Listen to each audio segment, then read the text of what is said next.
Hello everyone, welcome to the When at Work podcast. You're with the host, Julian Leahy. Today I'm joined by the fantastic Tracy Gunn. Welcome to the show, Tracy. Thank you. I'm so excited to be here. I want to be a millionaire. Yes, absolutely. You could win $1 million in pretend money today. And let me just go through the game with you. It's very important that you know you've got 3 lifelines. And if you're not sure and you've got a lifeline, you should always opt to use your lifelines. There's a 50-50 split, poll the audience, and then you have 30 seconds to Google quickly if you want to as well. Okay. Okay, let's get the music on. First question. A traditional Hawaiian pizza is topped with an unusual combination of pineapple and what? Ham, anchovy, sardines, or avocado? Do you have Answer. any Hawaiian pizzas in your area? Some people do it, but I am a New Yorker, and that is a sacrilege. Should be so banned, shouldn't it? From a New York yes, point of view. Yes, it should be. Which way are you leaning towards before locking it in? Ham. Would you like to lock in ham, Tracy? I would. Yes, please. Ham is correct. A lot of people reckon that the Hawaiian pizza was invented in Australia. I do not believe that. Really? Yeah, wouldn't. I think just because we're upside down and we do weird things, I think that's where that came from. I don't think we really did.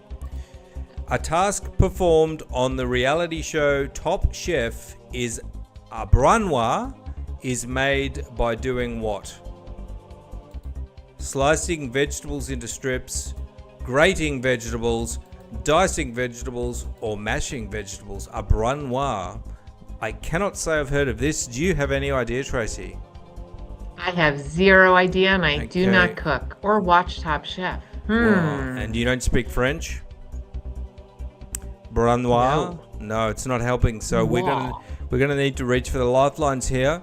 I think a good one might be to. I think it's a good Google one. It's a Google. That's what I was thinking. So I'm gonna put the timer on. Get the phone out. You got 30 seconds. No pressure. Don't forget your pin on your phone. That could cause a delay. Don't panic. Finely diced vegetables that are cooked in butter. Finely dicing vegetables. Yes. Dicing vegetables. Lock in C. That is correct. Woohoo! Good choice. All right. Well done. One lifeline down, but that's fine. You're going to get a few tough ones. That's okay. A treat for their customers in 2011, pet food maker Friskies released 3 iPad games meant for what animals to play? Dogs, guinea pigs, cats, or parrots? That would be sea cats. Lock it in. No lifelines needed because that is correct. Well done, Tracy Gunn. I was wondering whether you had that brand in America, Friskies, but fortunately you did. We do. It's all good. A traditional whiskey sour is sour because it contains what? Lemon, vinegar, apples, or pears? This is pretty tough. I'm not a whiskey person. No. It's A, lemon. A, lemon. Confidence, I like it. That is correct. I owned a bar. Oh, did you now? Well, there you go. Yeah. Yep. I was going to say vinegar, but I'm glad you got that correct. Really? Yeah, I just You don't have whiskey sours down there. It's sour mix, that's all. Yeah, not really. I mean, I'm not much of a whiskey drinker. A truce enacted in the 11th hour of the 11th day of the 11th month of the year brought an end to combat in what war?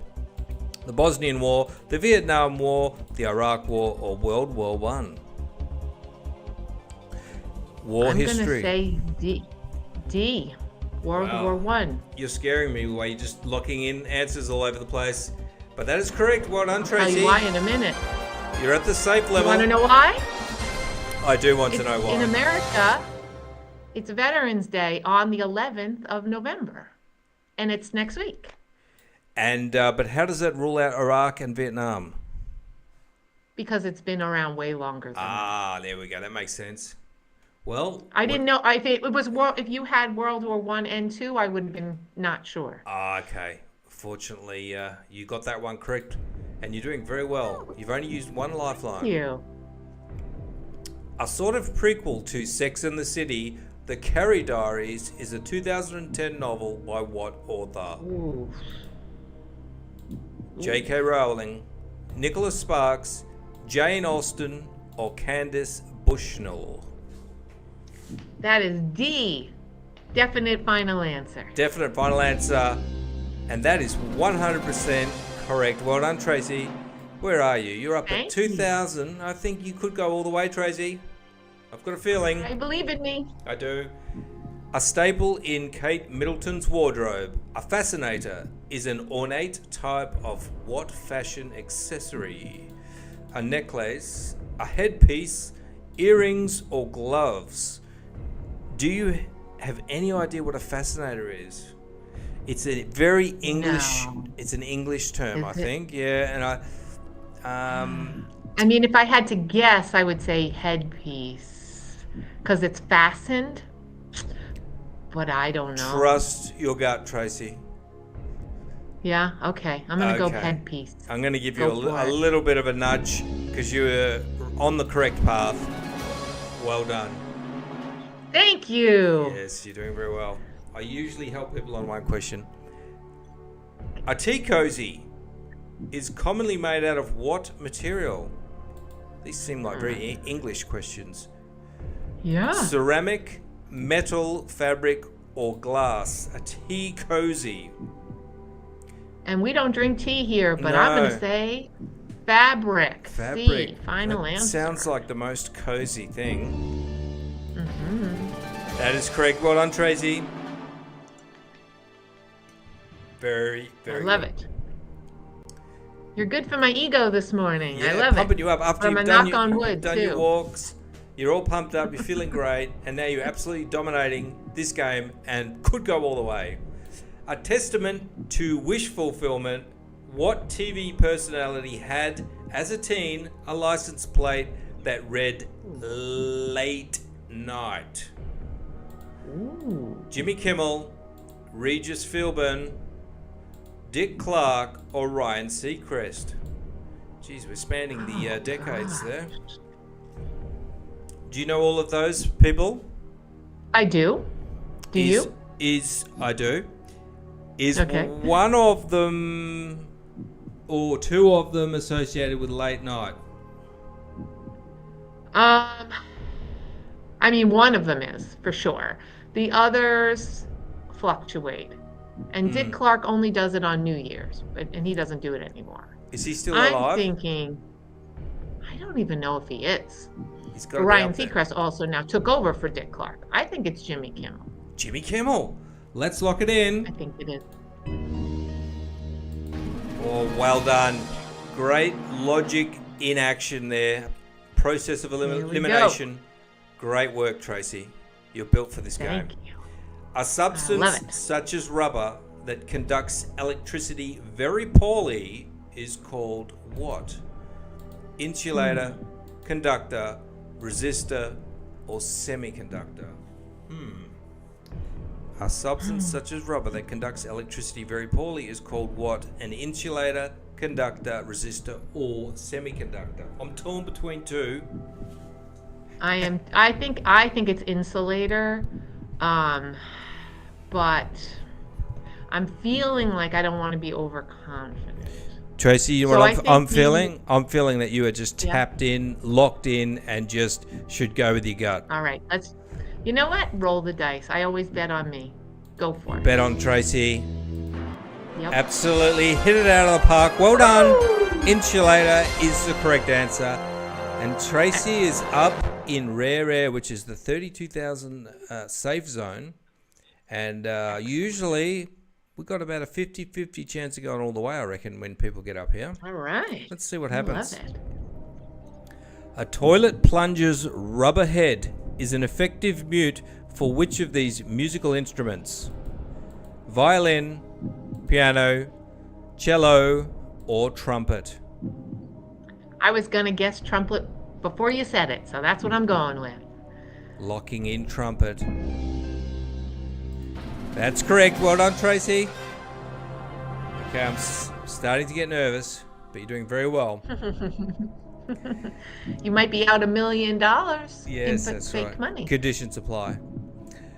Uh-huh. A thick type of foundation makeup shares its name with what breakfast food?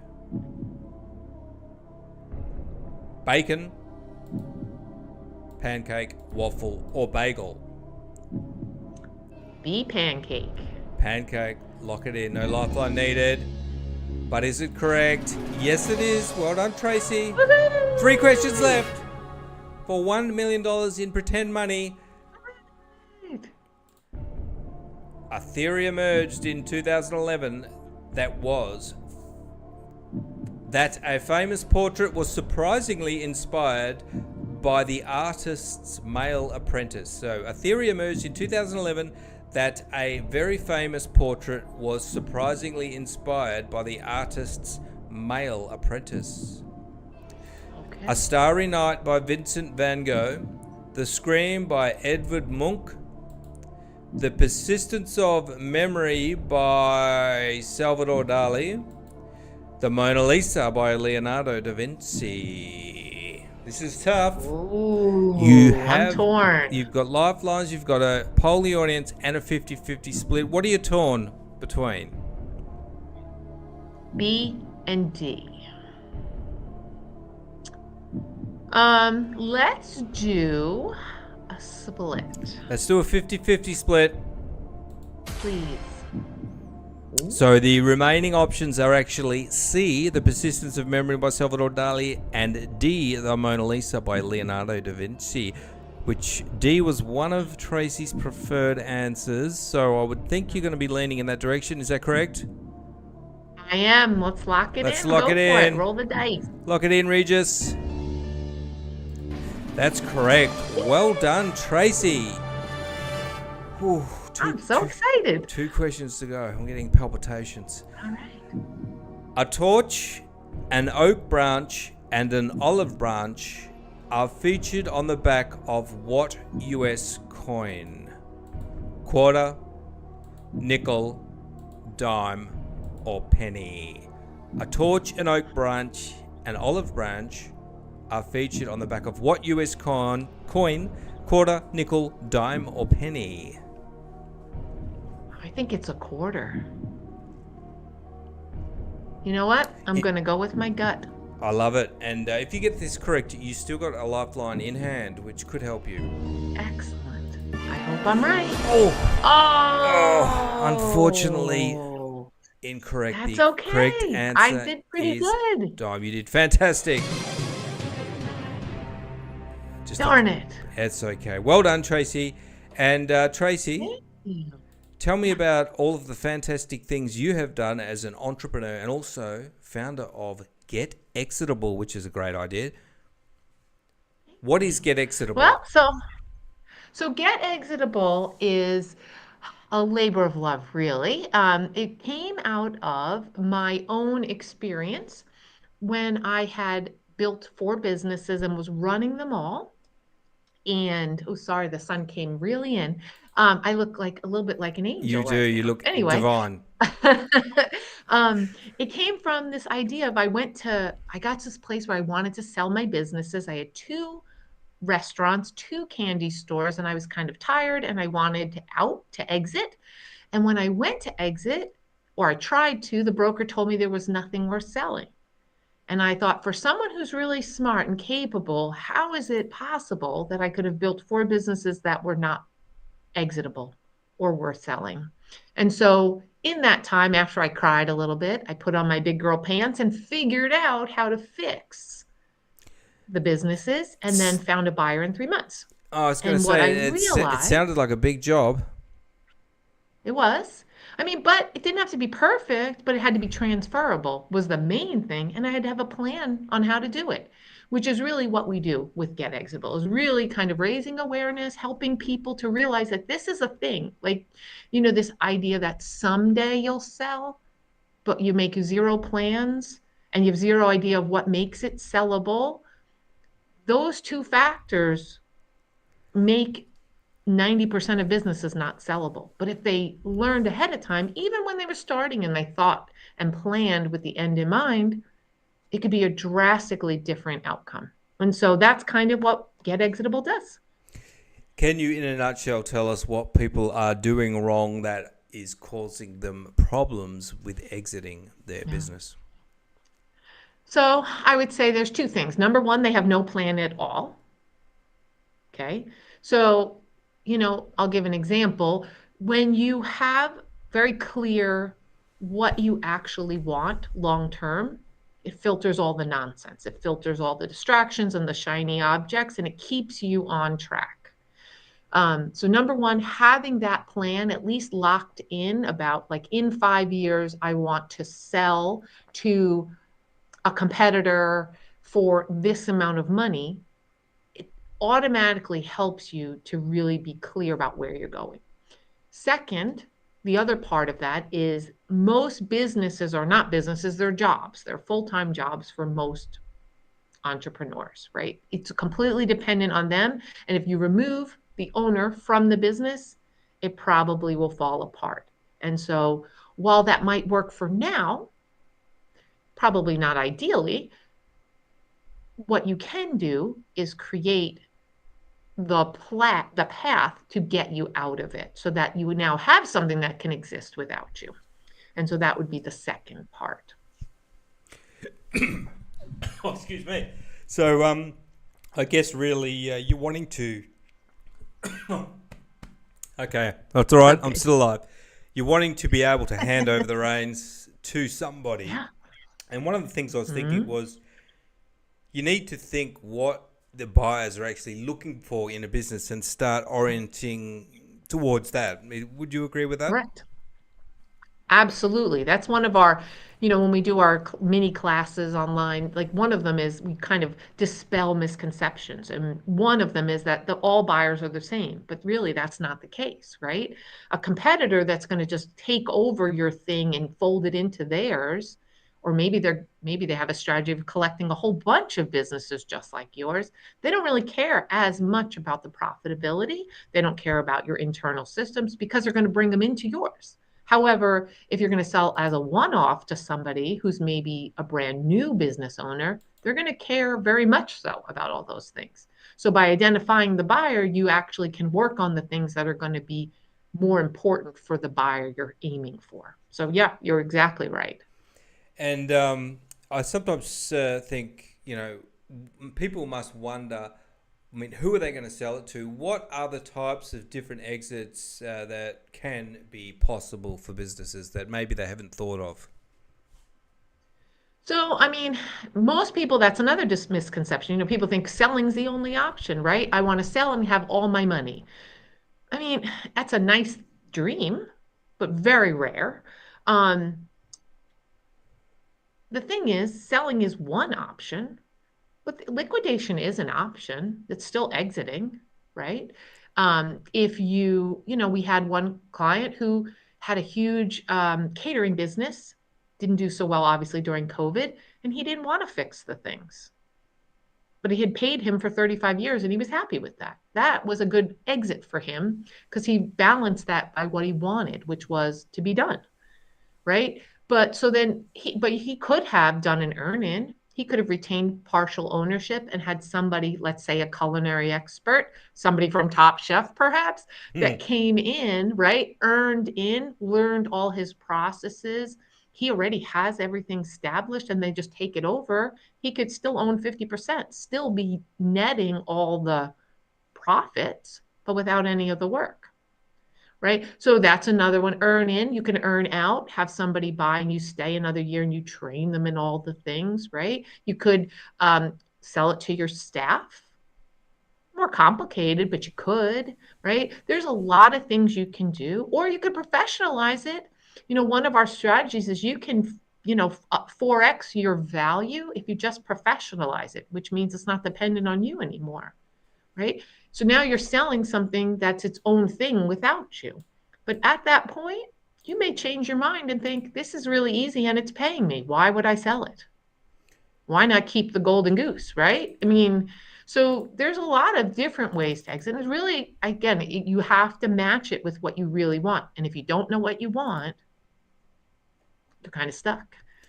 Absolutely. And Tracy, what if somebody's watching this and they want to say to you, what are three things I could do now to sort of transform where we're at and get us towards an exit? Yeah. All right, three easy things. They're easy, but most people don't do them or have never thought to do them. Okay, number one is think about what you want. Create an exit plan, even if it's very basic and generic. Okay, we actually have a challenge. We do a 30-day where you can build it out, but that's a whole, and it's free. You can find me, you can do that, but just put it on paper. Define where you're going, right? You wouldn't go up in a plane and think West Coast, you'd think Los Angeles, right? You want something really clear.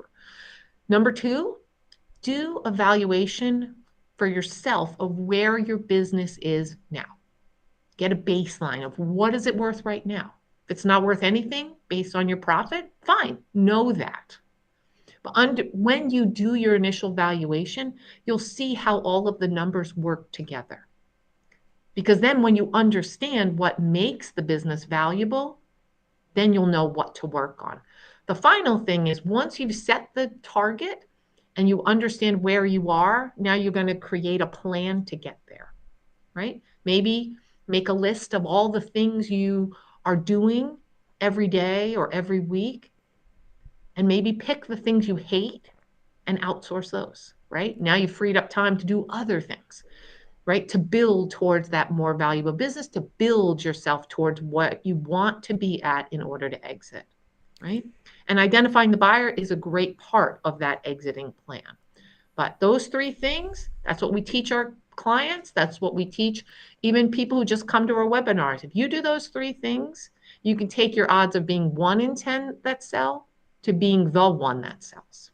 Absolutely. A lot of very good information there. And I've just brought up the website, Tracy's Get Exitable website, exit by design or by default. And you mentioned webinars. How do people attend Yep. those? We have right on this homepage, we actually have 3 resources there. We have a calculator, so you can do your valuation.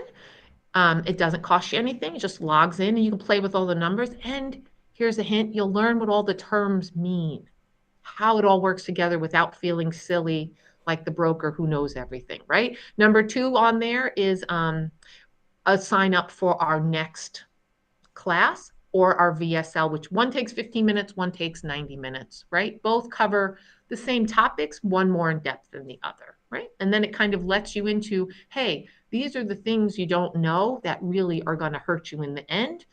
Now that you know them, what do you want to do about it? Do you want to go off and do it yourself, or do you want some help? Either way, it's cool. I just want them to know that they have a problem that they haven't really thought about, right? Raise awareness for that. Because I do believe that small business owners should win, right? We work really hard, we risk it all, we do the things, we overcome the odds, and it'd be awful. Like I deal with people all the time who are 40 years in and have no plan. Yeah. And they probably will lose most of their net worth by just liquidating. And I hate to see that happen. So if they could do anything, especially sooner versus later, I am happy to help and advise and give you some resources, all that. But it's really a mission because I didn't know either Yeah, until absolutely. I did. Yeah. Great. Well, there's a ton of information there. Tracy's very knowledgeable in this, and I really like the clear messaging kind of behind your whole business and your website. It just, you immediately know what it's all about. And speaking to Tracy, Mm-hmm. Tracy is obviously somebody who has got a lot of experience in this. So if you want to meet up with Tracy, do one of the webinars, head over to getexitable.com. If you are sort of in the middle of things with your business and you are thinking, help, how do I get out of this? I think Tracy might be the person to speak to. So thank you very much, Tracy Gunn, for coming on today. And Thank you so much. This was super fun. And I'm sorry that I did not get to the $1 Tracy, million you mark. did better than I did pretty just good. about everyone. Yeah, you did fantastic. Thanks everyone for listening and watching. I'm going to wrap things up, and I'll see you very soon on another episode. Bye.